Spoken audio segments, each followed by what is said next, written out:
You are in for an interesting ride. And welcome to another ETN Files interview. Actually, it's not so much an interview, more of a story. In fact, a bit of a mysterious story. And this is told to us by our Dowsing Detective, Peter Vincent, also a remote viewer, who's been using colour codes and numerology together combined with dowsing to really determine, detect, and research various issues and all kinds of things. So on a sunny late August day, he and his lovely wife Elizabeth visited me, and he said, I really should tell you that story. And I'd heard bits of it, but I thought it would be great to capture the whole thing. It's just a short story about a very unusual person. Maybe a time traveler, certainly an interplanetary or intergalactic body traveler. You'll make up your own mind when you hear the story. So I thought it would be great to hear Peter tell this story as he visited Chez Moi in East Sussex. Enjoy.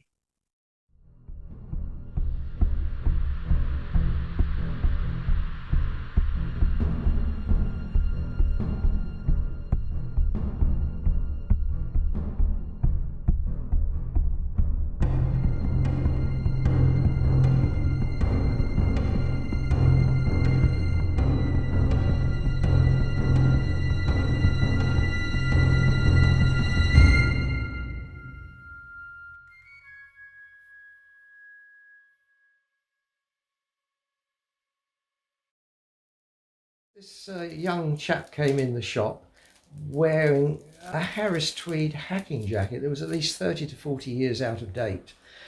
Not too tall, with a very peach-like face and sort of romantic, curly, gingery hair. He said, I'd like to buy a compass, please. I'm going on a long trip. I said, oh, yes. He said, I understand you do a lot of work for charity. Perhaps you would promote me, please, on my trip. And I said, well, I don't know. I've never met you before. I said, I can give you some contacts. So when he told me where he was going, he gave me the impression he was going on a cycling trip.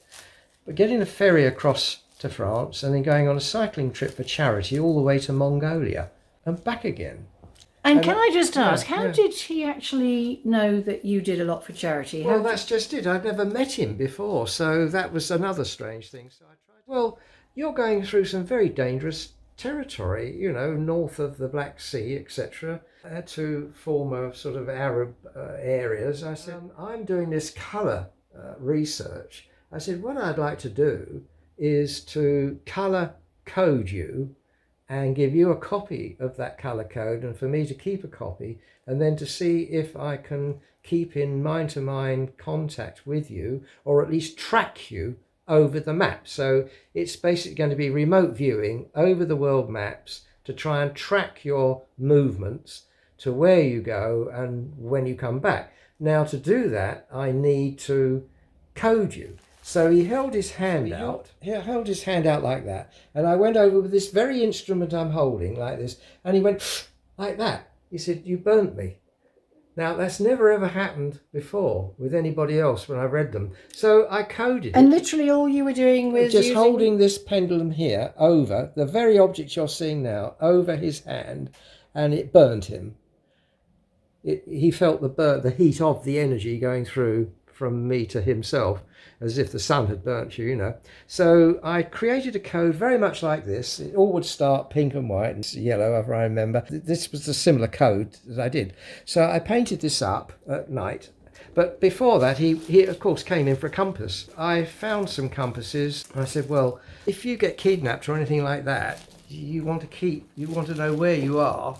And I said, you want to see something at night. So he said, he brought out a little purse. Now, that's another strange thing. And in was a crumpled £5 note. So I looked along the shelves and there was something a little bit more expensive, and it was a tiny little cufflink type compass. You could see very closely, and it showed at night. And he said, it's a bit small, isn't it? I said, yes, but you could put that down your sock, you know, so you can hide it if you get kidnapped or anything like that on this very dangerous trip you're going on. He said, oh, okay, I'll have that. And then I'll come in tomorrow and picked up my code, which he did. He gave me his telephone number and his name, John Amor. And an address in just outside Tunbridge Wells. So off he went, and it started on the 30th of July 2004. Dover, 8:10 in the morning. And I thought, well, I'm going to get some witnesses for this. So I got about half a dozen people to witness me holding his code over the map. One of these witnesses was a retired Home Office official, and Richard. And sadly, he's now departed, but he lived in the town. He used to see all sorts of people at the Home Office with experiments and things like that. I had several shopkeepers who helped me with this, and also a lady in Helios helped, which was across the road from us. Julia, on the 30th of July, I mapped this here going across. I could pick up the energy on that calico crossing the channel, and then it went on to what I thought were roads, because he's supposed to be cycling.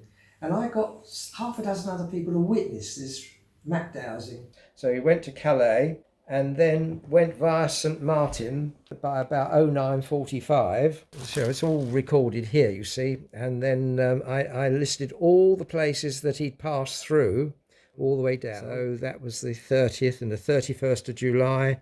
And here is one of the shop people witnessing here of the star at 9:35 at Premerzier, I suppose you would pronounce that. Then he went into, that was Switzerland, then he went into Italy. And then that's Doug Reed there, which is 10:40 that day. And it went on. And then Richard Hill came in, he said, I've been looking at these things. He says, he's actually on the railway line. He's not cycling anywhere. He's going on the rail network. He said, those lines just gone through a tunnel in Switzerland. He says, it's not a road tunnel, it's a railway tunnel. So we realised that was a bit of a porky, let's say, so we wouldn't get too much information. So, okay, we then transferred our thoughts to the railway lines. We followed this all the way through. And he went through to Austria, then to Czechoslovakia. So at 17:15 he was at Prague. And then, of course, the owner of the shop. The manager of our little shop, he's Masonic, and he said, look, if he comes back, he says, don't frighten him, just ask him if he's a magnetics engineer. So I said, all right. So he said, you know, they come with nothing, they go with nothing, and they want a compass because they're down here to measure the polarity of Earth against the heavens because they can't take a thunderstorm. And the difference in polarities can blow them out of the sky through the added electric. See? So I said, okay, if he comes back in, he's supposed to come back in to compare notes when this is all over. When he comes back to the UK, you know, then we can see how we compare. So this went on, and he went to Ulaanbaatar in Mongolia, and there he was at 1:01, and then at 08:30 still there. I mean, I couldn't spend all day doing this. I just periodically went in and out from time to time, and then when I was out and about in the town, other people would witness this. One of them was a reporter for the then local courier, hopefully have contact with, if I haven't put them off. Then he went into Russia on the way back, because he went one way and then came back from Russia, through Russia on the way back, and then to Poland. And there I asked whether he would do me a little favour if he ever went back into that part, because my great-grandfather came from Czechoslovakia, and his father was a baker in this town. Whether the bakery was still there or not, and indeed he did. Justinalorlici, there we are, Orlici. 4 o'clock, and stopped overnight there.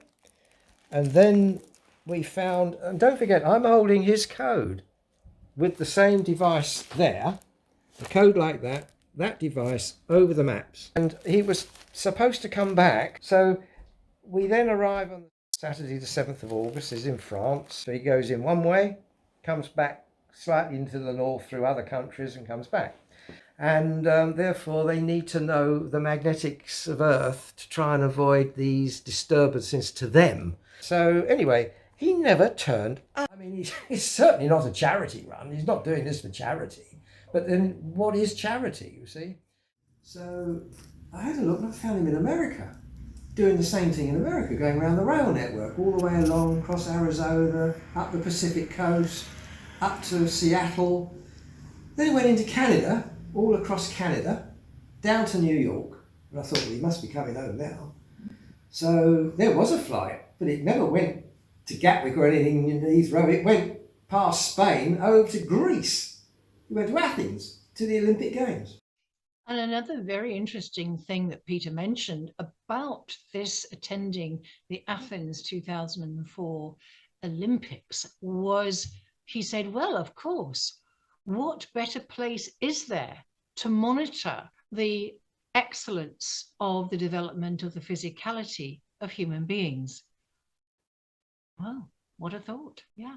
He has a bit more to say about that and the symbolism of the Olympic rings, but we will leave that for another time. Meanwhile, hold that thought. And there he was in the Olympic Games, after which he went into Turkey and went round the Turkish railway network down to Izmir and then evaporated completely. So he gave me a telephone number and an address in Wadhurst. I thought, well, do they know where he's gone? So I rang them up, they never heard of him. They said the nearest they know of somebody with that name, old naval personnel before the war in New Zealand. So I thought, well, where is he? So I then got my star charts out and I found him up there. Right, I'll measure this out. Measure it out I did, I've got the whole story here. Never a dull moment round my house.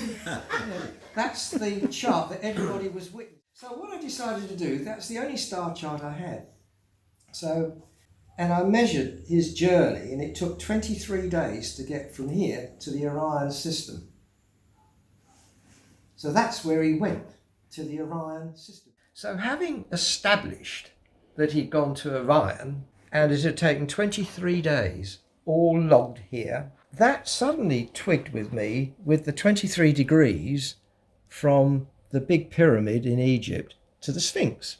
And the fact that the angle is 45 degrees, I think, and that 45 actually, in the spelling from the 16 symbol temple code, the spelling of Orion against the numbers, against the colours, adds up to 45.